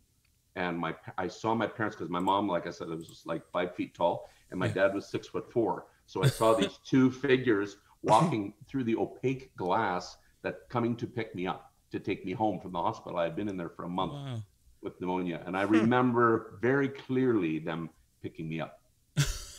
Man, hospitals in the 1930s must have been really rough, eh? Hey, wait! Yeah, they're not even in color. We're not even in color. It was amazing. Yeah, it's always interesting to think, what if white. the world was just black and white and they just, it's like WandaVision. It just snapped into color. Yeah. Could have been. They didn't change Randy. the cameras and the TVs. Yeah, earliest childhood memory. For some reason, the one that sticks out in my head is like going to Clear Spring Mall. I just like suddenly realized I had a consciousness one day, and that's my first thing that I can remember is, or hiding under my dad's truck when I shit my pants when I was a kid. Now let's find those stories. Yeah. So that's somewhere in the ages of like, I don't know, 4 years old or something. 12 and 15. Did you go run around in the red steps in the middle Of course, all the time. Oh, that was the best. Everybody did. Bring it back. Yeah. Nobody uses that space anyway. Let's bring it back. Yeah. Bring it back. All right. My personally is the only one I remember vividly enough is my cousin and his family had come out they just moved back to Canada from Bolivia or Paraguay, one of them. And I was probably 3 or 4 or something. We were living in the trailer park in Grunthal, and we had one of those little, like exercise trampolines, like those little trampolines. Mm-hmm. We had it set up in the driveway, and I was jumping on it, and my cousin kept coming up to it and wanting to jump with me. He didn't speak a lick of English. He was 5 or whatever. And I kept saying, no, one at a time. And he would look at me and he'd be like, yep. And I was like, one at a time. Yes. And then he just would keep trying to get on. And I was getting so frustrated, just a little kid. And I'm like, listen to me. No. He was probably thinking only one at a time can join me while I'm on it. Yeah, no, that's correct. I'm in. Not that he understood a thing I was saying, but it just sticks out to me as one at a time. Yes. Yes. That's correct. Then listen, get off.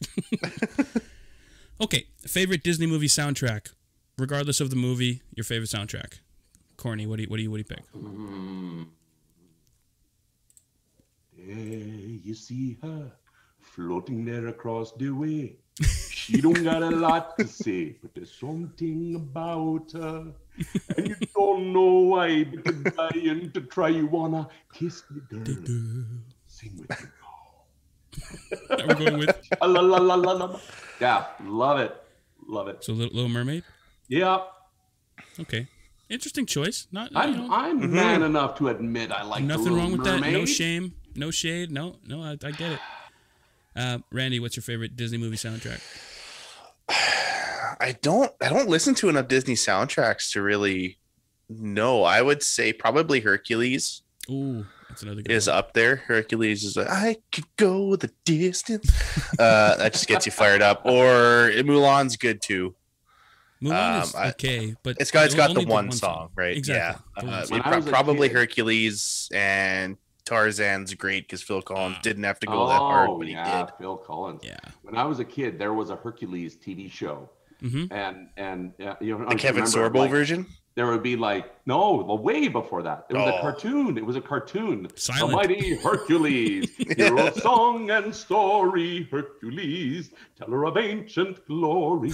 And then there's one line in there, fighting with his might, with the strength of 10 ordinary men. And a friend of mine, she swore that line was with the strength of 10 Oriental men. That's what she was singing for years. Then she found out it was ordinary men, not So it's like just a normal guy then. Yeah. yeah, just 10 ordinary guys, Yeah. not 10 Oriental guys.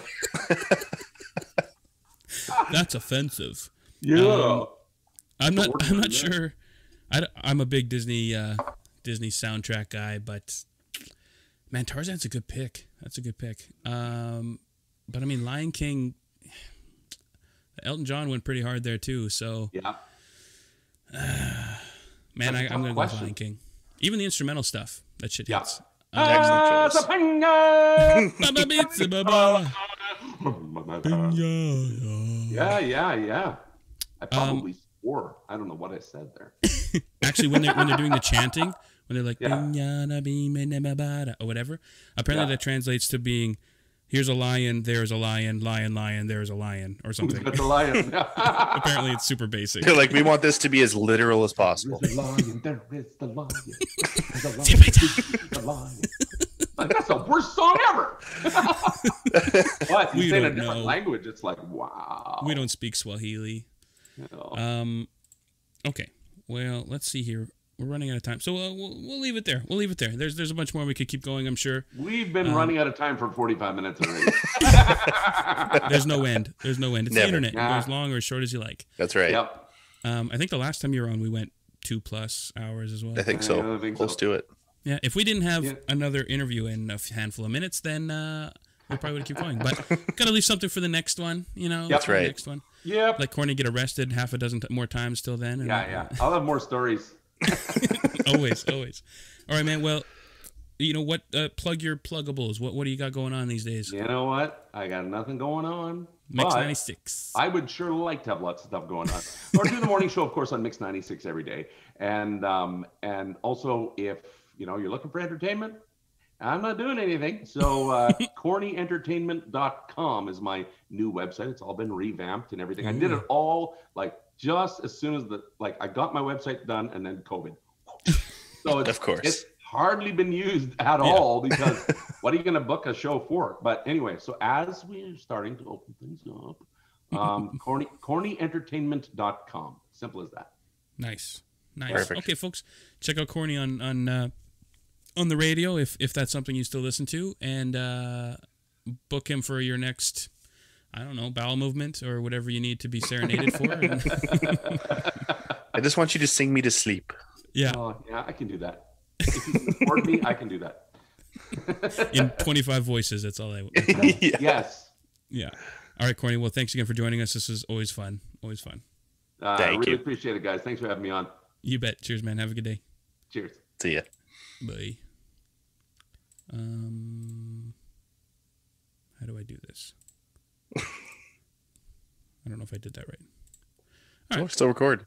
Hey, look at us go. We're still going. Hey. Yeah, so welcome back.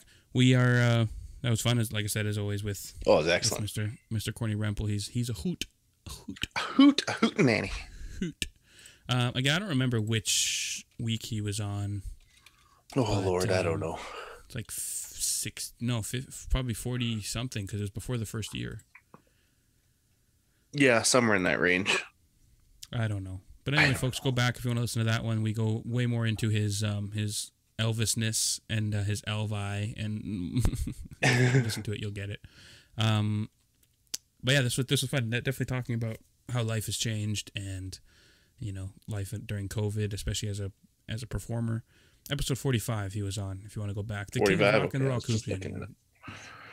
So definitely check us out while you're you know, booking Corny for your next coronation or your bar mitzvah or your, you know, your first period or whatever you need Corny. Hey, whatever you need done. Yeah, go to Corny Entertainment, I think that's what he said, .com. Check him out on I think he's on Facebook as well. I believe so. He is, so check him out there. And while you're there, go to Instagram, search the Two Idiots Podcast, at Two Idiots Podcast. On Facebook, the Two Idiots Podcast. On Twitter, we're Two Idiots Show. On YouTube, we're the Two Idiots Podcast. And go show us some love. For sure. By email, hit us up at doubleidiotspodcast@gmail.com. You can also find us on Patreon at patreon.com/twoidiotspodcast, where you can help support the show. We have all kinds of different levels for you to donate at. If you are so inclined, we really appreciate it, and it helps us continue to make the show better for you. That is true. And at the $7 tier and above, you are included in our Idiot Hall of Fame. Hall of Fame. Hall of Fame. Then the people currently in that Hall of Fame are as follows: Janet Gooden, Mitchell Buck Pierce Buckers, Brian Moore, woo woo. Mr. Drew McDonald is also on that list. Big Drew McDonald. Night of the Tip.